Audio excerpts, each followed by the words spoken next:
February. Fancy dress at Stanley's. February had arrived and it was nearly time for Carnival. The little forest friends were discussing what costumes they would have. "It's a shame that the fancy dress ball can only have one winner," Bubble announced unexpectedly. "Last year, Sophia won with her sunshine costume and it was very pretty. But I also like Stanley's dice costume and Eddie's chef's outfit." "I agree," Dolly added. "What if we change the competition this year? And we dress up in groups. The girls could be angels and the boys devils.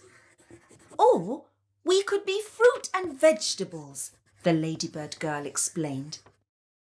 "What a splendid idea!" And so they agreed that the boys would be fruit and the girls would be vegetables. Then they decided who would be what. The boys: Stanley, pear; Eddie, peach; Balthazar, grape; Berry, apple; Bubble, strawberry; Morris, fig; the woodworm, cherry; Charlie, pineapple; Frank, lemon; the firebug, apricot; Alfonso, banana; Dr. Owl, melon; the fireflies, blackberry, raspberry, blueberry, blackcurrant and plum. The girls: Dolly, carrot; Flutter, potato; Leapy, onion; Zafia, squash; Rosita, cabbage; Iris, broccoli; Betty, aubergine; the ant queen, pumpkin; Odette, cucumber; the star girl, lettuce; the fireflies, beetroot, radish, pepper, tomato and kohlrabi. A week passed and the day of the ball arrived. The little beetles arrived in their new costumes at Stanley's house. Dr. Owl's watermelon costume was a great success, but they all loved each other's costumes.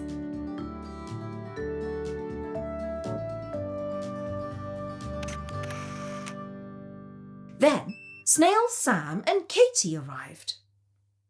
"Hi, we decided to come along too." But Snail Sam and Katie lived on a faraway island, and they had no way of knowing that everyone had come as a fruit or vegetable. Sam was dressed as a basketball, and Katie had come in a pencil costume. "We need to alter your costumes," Stanley stated. Alfonso immediately knew what to do. "I know! The yellow pencil can be a sweet corn, and if we take the black stripes off the basketball, it can be an orange," he suggested. "That's a super idea," the friends agreed, and they quickly transformed the new guests' costumes. Now Katie could join the vegetables with her sweet corn costume, and Snail Sam's orange outfit meant he could join the fruit.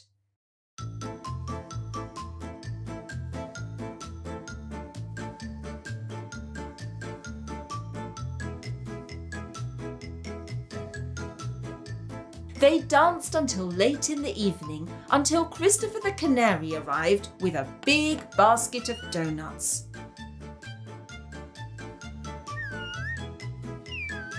They all ate a donut and then set off home.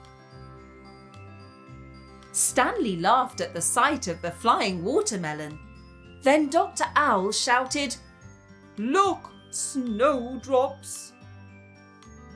Alfonso and Bubble rushed over and stared in wonderment at the first flowers of spring. 4 seasons. One day at the end of the winter, 3 bark beetles knocked angrily on Leapy's door. "We wanted to dress up as princes for the party, but the 3 fleas are going to be princes. And that's not good. Our crowns and capes are all ready, but we can't wear them. Oh, please help us. Have you got any ideas what we could wear? They all shouted at once. Maybe you could be 3 snowballs because everything is covered in snow outside. It would be easy to make the costumes. Oh, no. That's no good, Leapy. We'd melt the minute we walked into Balthazar's house. We'd turn into a puddle on the floor in no time at all. Then you could go as cutlery, a knife, a fork and a spoon. You'd only need silver foil. That's a super idea, Leapy. But we haven't got any silver foil. And we haven't got enough time before tomorrow to get some. We need to think up something simpler. What do you say to a camel? That's perfect for the 3 of you. A head and 2 humps. Yes, but the ants went as a camel last year, so it's been done. We need to think of something new. And what are you going as, Leapy? The bark beetles asked. I don't know. I still haven't decided. The grasshopper girl hesitated. Then the 4 of us could go together, the boys suggested. OK, but what could we go as? 4 flowers? Or 4 devils? Maybe 4 stars or 4 planets, the bark beetles listed. That's not good enough. We need to go with something that there are only 4 of. Only 4, no more, no less. I know the perfect thing. The 4 seasons. Yes, that's perfect, the bark beetle said and jumped up and down. There are 4 seasons. Leapy can be spring because that's girly. And we can dress up as summer, autumn and winter. They all got hard to work. Leapy sewed herself a pink dress and decorated it with white flowers. She put a pink flower crown on her head. She looked so pretty that the bark beetles all blushed when they saw her. The 3 boys' costumes were soon finished. Summer wore green with a sun on his tummy and a leaf on his hat. Autumn wore all yellow, covered in colourful leaves. Winter's costume was blue, with lots and lots of snowflakes. The next day, they all set off to Balthazar's house for the fancy dress party. The bumblebee was dressed as a fireman. He warmly welcomed Leapy and the bark beetles. The 4 seasons have arrived. Eddie was dressed as a carrot, Bubble as a rocket, Betty as a drop of water, Rosita as a bird, Zephyr as a bus ticket, Morris as a sugar cube, Flutter as a banana, Dolly as a sweetie, and Charlie as a dog.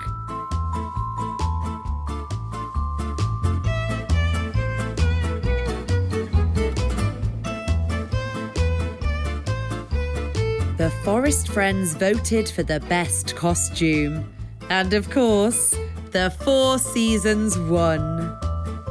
Stanley came second with his rainbow costume. Third place went to the snails, to Berry and Sam, who came dressed as a train. Everybody was very happy, and the 3 fleas came to congratulate the winners.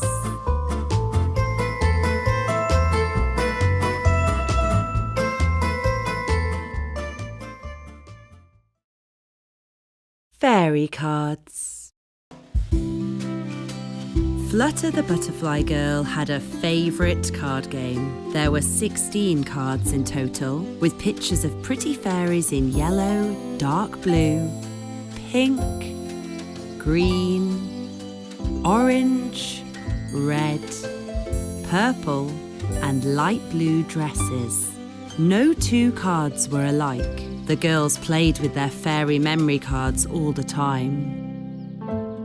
Stanley the stag beetle thought of a horrid joke to play. I could scribble on all the cards, he thought naughtily to himself. but he didn't dare do it. And so he tried to talk Balthazar into ruining the pretty cards. Balthazar, wouldn't it be funny to scribble all over Flutter's cards? The silly bumblebee gave a sneaky snigger and started to scribble on the cards with a dark green felt-tip pen. He drew moustaches, devil's horns, forks, and a devil's tail on the pictures of the pretty fairies. The butterfly girl saw her cards that afternoon and screamed in horror. "What happened to my lovely cards?" she asked in a panicky voice, and Flutter began to sob. "What a horrid thing to do! Who could have done such a thing?" Dolly asked, sounding terribly shocked. "I know who did it. Balthazar's the only one with a dark green pen," Zephyr said in an angry tone.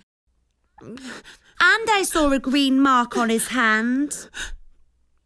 "Did you do this?" Berry asked gruffly. "That's not how it happened." "Then how did it happen?" "It's all Stanley's fault. It was his idea." But I didn't scribble all over the cards. Flutter sobbed and Reggie Squirrel gave her a comforting cuddle.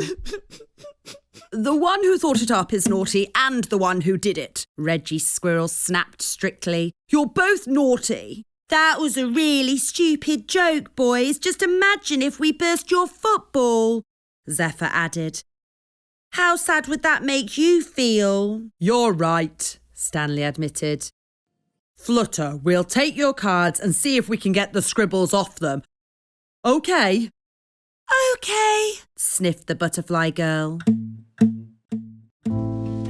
Stanley and Balthazar strolled sadly home and got straight to work trying to fix the cards they had scribbled all over. But the harder they tried, the more mess they made. The rubber made a hole in the paper and holes appeared all over the place.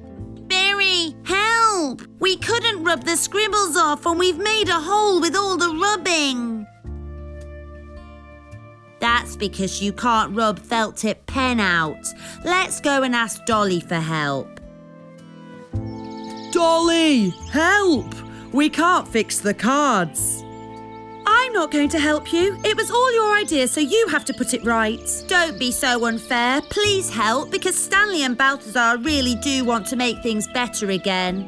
"OK, come on in." The three boys sat down at the table. They can't be fixed."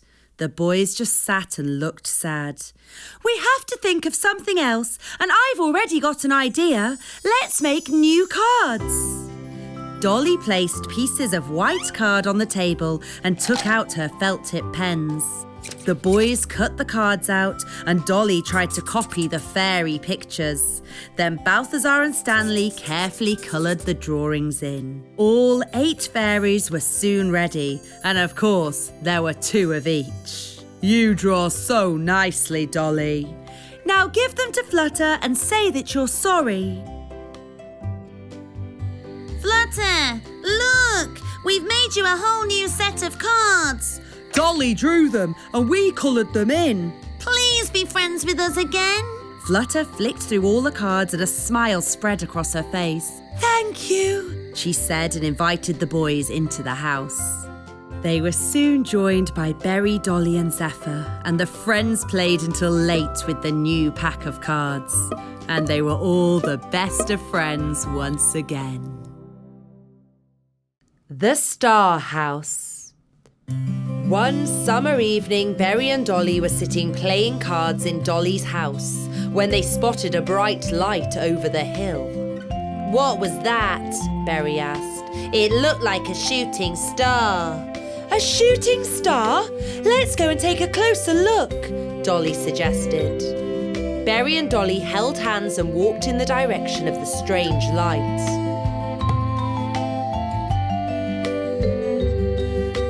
Look over there, Berry!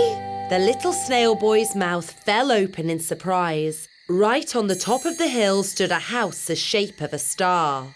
Where did that come from? It wasn't there the other day, Berry whispered. You stay here and I'll run and tell the others, Dolly whispered back, and she flew off to tell Balthazar, Flutter and Stanley. When they were all together, the group of friends crept slowly towards a peculiar house. Stanley knocked on the front door. A shy girl popped her head around the door. She had long hair that sparkled with tiny stars and golden wings that glistened in the darkness. Berry was the first to speak. "Who are you and how did you get here?" But the girl didn't say a word. Can we help you? No answer again. The girl just stood there and said nothing. All right then, if you're not going to speak, then don't. Come on, let's go home. Wait a minute, Dolly said. Perhaps she can't speak. She can't speak? The others asked back in amazement. Dolly picked up a stick and scripted a star on the ground. Then she handed the stick to the girl. The little girl reached for the stick and started to draw. A little harp? Dolly asked, and the little girl nodded. You've lost it? Flutter asked, and the little girl pointed to the window. It fell out of the window? The little girl nodded again. I don't understand, Balthazar grumbled. I understand, Dolly said. She lives up in the sky, but she dropped her harp out of the window, and she's come down here to look for it. Then let's help her, Balthazar suggested. Don't worry, we'll find it, they all told her, and they hurried off into the forest to search for her missing instrument. I can't find it, Berry said with a sorry sigh. I've looked in all the bushes. I can't find it either, and I've looked absolutely everywhere, Balthazar added. I'm going to take a look higher up, Flutter told them, and she flapped up into the trees. Here it is! Here it is! I found it! The little butterfly girl soon shouted. Flutter lifted a little golden harp out of the canary's nest. She carefully handed the harp back to the star girl. The little girl flew back into the house and closed the door. She lifted a sparkling star out of her hair and gave it to Flutter. Is that for me? The little butterfly girl asked in surprise, and the star girl nodded. Then she sat in the window and started to play her harp. And as she played, the star house began to lift higher and higher. She's flying up into the sky, Dolly said with her eyes wide in wonderment. Soon it looked as tiny as all the other twinkling stars in the night sky. It's a shame that she had to go, Stanley sighed. Flutter took very good care of her twinkling star. She kept it in a little box and only wore it in her hair on very special days. It always reminded her of the little girl playing the harp in her star house, high up in the sky. The Canary Chicks. One day, Christopher the Canary met Chloe and they fell in love. Chloe lived in an oak tree not far away from Dolly's house. The new couple built a nest on the most beautiful branch of the tree. Berry and Dolly watched them building their nest from the ground. Look, Chloe's been sitting on the nest for days. Do you think she could be sick? The little snail asked. He was worried. No, Berry. I'm sure she's going to lay eggs and they'll hatch into canary chicks, Dolly told him enthusiastically. Eggs? Chicks? Berry was confused. Of course. Chloe will lay the eggs in the nest and she'll keep them warm until they hatch, the ladybird said. A few days later, Chloe stood up and as she was arranging things in the nest, Berry noticed 3 tiny eggs. 3! There'll be 3 chicks, he said to Dolly cheerfully. One morning they heard tweeting coming from the oak tree. Hooray! The chicks have hatched, Dolly exclaimed and gave Berry a big hug. Can we take a look at them? Dolly asked Christopher excitedly. Of course you can, but please be careful. They're still very tiny, the proud daddy replied. Christopher let Berry and Dolly hop on his back and he flew them up to the nest. "They're so cute," Dolly whispered. The snail and the ladybird carefully patted the baby canaries.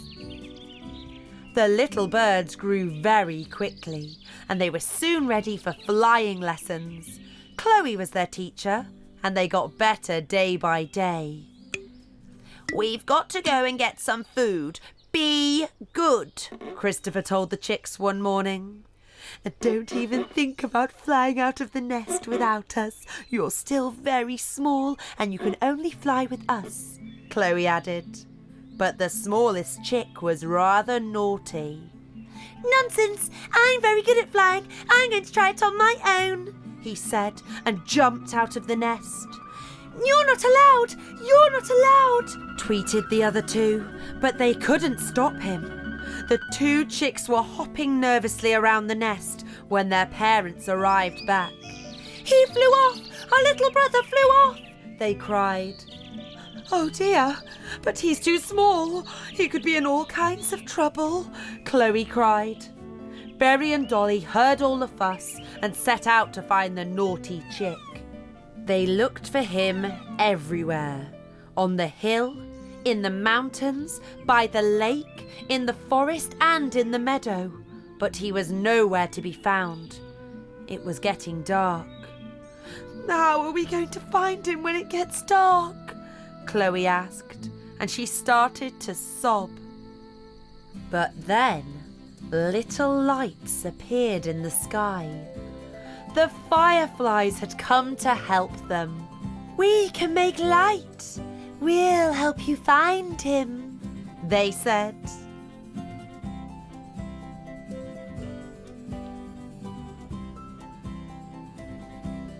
"There he is! There he is in the bush!" Berry shouted suddenly, and they all ran over. The little canary had fallen asleep in the bush. He was exhausted and shivering. Chloe took him in her wings and hugged him happily. "There you are. You should always do as you're told," Christopher said. Chloe flew back to the nest with her chick on her back, and the fireflies danced around them like stars in the sky. The canary family was soon back together again. "Good night, little chicks," Chloe whispered happily as she kept them warm under her wings. The Carnival. Winter was nearly over and the forest friends were sitting in Dolly's house. "It's time we started getting ready for the carnival," Flutter the butterfly said. "What are you going to dress up as?" Berry asked. "It's a secret," Flutter answered. "You have to keep your costume a secret so that we can surprise each other at the carnival." "You're right. Let's go home and get started. We've only got a few days left," Balthazar said. Berry quickly made up his mind. He decided to dress up as a mushroom. He used a white sheet for a cape and made a hat out of a red bowl. He painted white dots on the bowl. Dolly made a flower costume. She cut leaves out of green paper and sewed them on a green blanket. That was her dress, and she made petals out of purple paper. Balthazar the bee and Betty the bumblebee worked together. Balthazar dressed up as a devil, and Betty dressed up as an angel. Bubble the baby beetle sat in his hammock and started to make his lion costume. The lights were on in every home in the forest on the night before the carnival. Everybody was working on their costume and busy preparing for the celebrations the following day. Then the big day arrived. The forest friends decided to have the carnival at Stanley's house. They all worked hard and decorated the stag beetle's home with coloured streamers and balloons. While this was going on, Rosita the rose beetle was busy making delicious cakes at her house. Dolly, Leapy and Eddie the potato beetle all lent a hand. Then the time came for them all to put their costumes on. Stanley dressed up as a dice and waited for his friends. The first to arrive were Berry and Dolly. He was dressed as a mushroom and she was dressed as a flower. Then Balthazar came as a little devil and Betty as an angel, with Flutter in a crab costume. Leapy looked just like a cactus. Bubble was dressed as a lion. Eddie was a chef. And Rosita was a bunch of grapes. Her dress was covered in shiny balloons. The firefly was dressed as a pencil. And the flea was an octopus. Sam came as a soldier. And one of the little ants was dressed up as a pancake. Suddenly, Zephyr the dragonfly burst in crying, "It's gone! My beautiful princess dress has disappeared! I washed it and I hung it out to dry, but the wind blew it away!" Zephyr sobbed, and the others tried to comfort her. "I don't need my soldier hat, I've got a sword," Sam Snail suggested. "No, that's for boys! I had a lovely princess dress, but the wind blew it away." "We'll make you a new costume," Leapy said. "A sun costume." Zephyr liked this idea very much. "This yellow curtain will make a great cape," Dolly shouted. "And these yellow pieces of paper can be the sun's rays," Stanley said, and took some of the streamers down. They cut, glued, sewed and stitched, and the beautiful sun costume was ready in no time. "I can lend you my little lantern. A pencil doesn't really need a lantern," laughed the firefly. "Thank you," Zephyr said. She was so happy she blushed. The forest friends danced and sung all night and agreed Zephyr had the most special costume of all. As what could be more special than a sun that shone at night?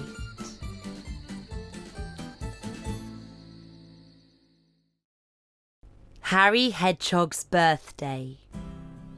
One summer morning, Berry the snail, Dolly the ladybird and their forest friends were playing in the meadow. They were taking turns on the leaf swing. "It must be so much fun to play on that swing. It's a shame I'm too heavy for it," Harry Hedgehog sighed. His friends didn't know what to say. "It's Harry Hedgehog's 10th birthday next week," the ladybird said. "He'll be 10 years old," the little snail nodded. "What do you think he'd like for his birthday?" I know! Balthazar exclaimed and jumped to his feet. A swing! "That's a super idea! Let's make a big swing for Harry," Dolly said enthusiastically. The little friends got to work immediately. They brought a saw, a hammer, nails and screws and searched for some strong branches. They tied the swing to thick wooden poles with very strong string. When the swing was ready, they all went to Balthazar's house to bake a cake. They cracked eggs and stirred the butter. The mixer whirred away and wooden spoons clattered in bowls. The little bee's kitchen was soon filled with delicious smells. They decorated the cake all over with cherries, raisins and walnuts. "Let's put candles on it," Flutter said. "Yes, 10 candles," Dolly nodded. Let's write a letter to Harry, Berry said. "Dear Harry, please come to Balthazar's house at lunchtime. We'll all see you there." "Can you take it to Harry, please?" Berry asked. "But don't say a word about the cake and the swing," Dolly shouted after him. Balthazar and Stanley put the cake on a round table and carried it out of the house. The little ants were playing hide and seek, and suddenly the smallest ant ran right into the table. "You tipped the table over! The cake's ruined!" Balthazar moaned. "The cake! What are we going to do now?" Dolly sobbed. Harry Hedgehog will be here any minute and he won't have a cake, Berry said sadly. The little ants felt very sorry for what they'd done, but one of them had an idea. Let's gather lots of fruit and berries and build a big pile. It'll be almost like a cake, won't it? That's a good idea, Stanley said. I know Harry loves fruit. Berry, Dolly, Balthazar, Stanley and the little ants began to gather fruit in the forest. Eddie the potato beetle, Zephyr the dragonfly and Rosita the rose beetle helped them too. They soon had a very big pile indeed. Stanley stuck 10 candles on top of the fruit, just seconds before Bubble arrived with Harry Hedgehog. Happy birthday, Harry! They all shouted. Wow, look at all that delicious fruit. My favourite. Thank you very much, the hedgehog exclaimed. We've got a surprise for you, Dolly said, and they led Harry to the swing. Harry was very surprised. What a big swing. Can I use it? He asked cheerfully. Yes, we built it for you, Berry replied. Hooray! Now I can swing too! Thank you so much, Harry said thankfully. Then they stood around the fruit pile and began to eat. They ate and ate until nearly all the fruit was gone. They stuck the leftover apples and pears on Harry's spikes, and he took them home to his mossy house. Harry went to bed with a happy smile and looked forward to tomorrow, when he'd swing with his friends again. The Kite. Berry the snail was still asleep when Dolly the ladybird knocked on his window. Good morning, Berry. Let's make a kite. Dolly drew a kite and Berry cut it out. They decorated it with colourful ribbons and then they tied it to a long piece of string. Let's see if it flies, Dolly said. They took each other's hand and set off to fly their kite.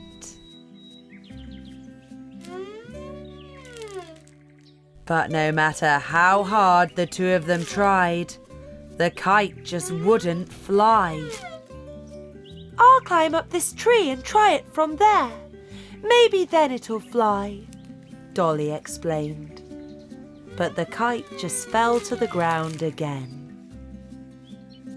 All of a sudden the wind blew up and carried the kite away and took Dolly with it. Berry! Help! Berry climbed up the tree and grabbed Dolly's feet, but he couldn't pull her back, so now the two of them were flying. Balthazar the bee flew by. He caught hold of Berry's feet, but he couldn't pull the kite back either, so now the three of them were flying. Eddie the potato beetle was sitting on top of a pine tree. He caught Balthazar's feet, so now the four of them were flying. Leapy! Help! Balthazar cried to the grasshopper, who was just hopping by. Leapy caught Eddie's feet, so now the five of them were flying. The wind got stronger and stronger. Flutter the butterfly flew by. She caught Leapy's feet, so now the six of them were flying. Stanley the stag beetle and Zephyr the dragonfly looked at their friends in despair.